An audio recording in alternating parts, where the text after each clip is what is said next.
Marami ka nang upload pero wala ka pa rin kinikita. Hindi ka malas pero may isang bagay kang hindi ginagawa. May lumapit sa akin at sabi niya, ang dami ko nang upload, ang dami ko nang videos araw-araw, pero bakit wala pa ring earnings? Kung ikaw yan, makinig kang mabuti hanggang dulo kasi hindi dami ng upload ang problema. Una, nag-upload ka, ang tanong, may value ba? Maraming content creators ang akala nila kapag marami silang post, maraming upload, automatic may kita na. Pero ang tanong, may silbi ba sa nanonood ng content mo? Hindi tinatanong ng platform kung gaano ka kasipag. Ang tinatanong ng algorithm ay, may natutulungan ba itong video na ito? May natutunan ba ang nanonood? Pinapanood ba ito hanggang dulo? Kung hindi, kahit 1,000 videos pa yan, zero earnings pa rin yan. Kung wala kang problemang nasusolve sa video mo, wala ka talagang kita.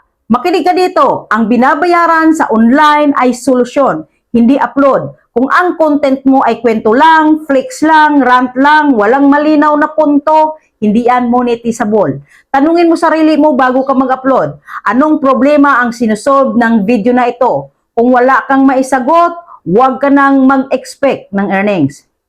Pangatlo, hindi ka pinagkakatiwalaan. Isa pa ito sa masakit pero totoo. Hindi ka kikitaan kung hindi ka trusted. Kahit maganda ang content mo, kung pabago-bago ka, kung puro hype, kung walang consistency sa mensahe, hindi ka pagkakatiwalaan ng audience. At kung walang tiwala, walang bibili, walang earnings. Pang-apat na punto, gusto mo ng kita pero ayaw mo ng sistema. Ito ang pinaka-common.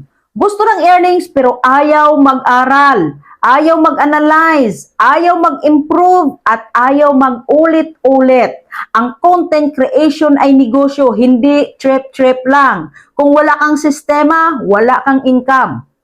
Panglimang punto, earnings follow attention plus tiwala. Ito ang tandaan mo. Hindi pera ang hinahabol mo sa umpisa. Atensyon at tiwala muna. Kapag pinapanood ka hanggang dulo, binabalikan ka, inaabangan ka, natural na darating ang earnings. Hindi baliktad ang proseso. Kaya kung marami ka ng upload pero wala pa rin kita, hindi ka naman malas, hindi ka naman late, hindi rin masama ang platform. Mali lang talaga ang strategy. Ayusin mo muna ang value, yung mensahe ng content mo, yung pagiging consistent at dapat mapagkatiwalaan ka. At promise, susunod ang earnings. Kung nakarelate ka, i-share mo to sa kaibigan mong content creator na akala niya pag nag-upload lang, may kita na.